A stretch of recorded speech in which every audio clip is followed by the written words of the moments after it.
ত্রয়োদশ জাতীয় সংসদ নির্বাচনে প্রথমবার সংসদ সদস্য হয়েই মন্ত্রিসভায় জায়গা করে নিয়েছেন ৩২ জন। তাদের মধ্যে মন্ত্রী হিসেবে শপথ নিয়েছেন ৯ জন, বাকি ২২ জন প্রতিমন্ত্রী। নতুন সরকারের প্রধানমন্ত্রী তারেক রহমানও প্রথমবারের মতো মন্ত্রিসভায় এসেছেন। তিনি প্রধানমন্ত্রীর পাশাপাশি প্রতিরক্ষা মন্ত্রীর দায়িত্ব পালন করবেন।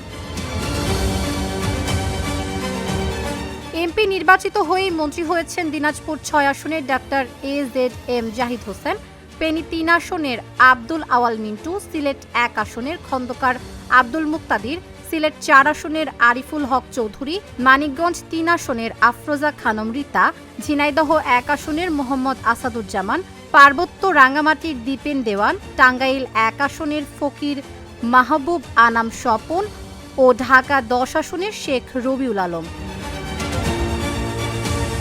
প্রথমবার নির্বাচিত হয়ে প্রতিমন্ত্রী হয়েছেন ব্রাহ্মণবাড়িয়া ৬ আসনের জোনায়েদ সাকি, ঢাকা ৬ আসনের ইশরাক হোসেন, নাটোর ১ আসনের ফারজানা শারমিন পুতুল, বাগেরহাট ৩ আসনের শেখ ফরিদুল ইসলাম, পটুয়াখালী ৩ আসনের নুরুল হক নূর, ময়মনসিংহ ৯ আসনের ইয়াসের খান চৌধুরী, ময়মনসিংহ ৩ আসনের এম ইকবাল হোসেন, ফরিদপুর ২ আসনের শামা ওবায়দ ইসলাম, নেত্রকোনা ১ আসনের কায়সার কামাল, জামালপুর ১ আসনের এম রশিদুজ্জামান মিল্লাত, যশোর ৩ আসনের অনিন্দ ইসলাম অমিত, কিশোরগঞ্জ ৬ আসনের শরীফুল আলম।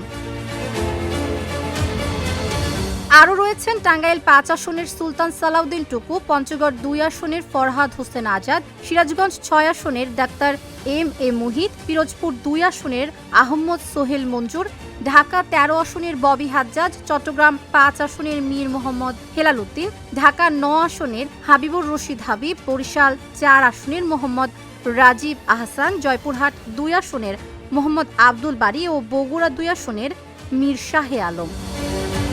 তাবাসসুম সিজুথি, ঢাকা জার্নাল।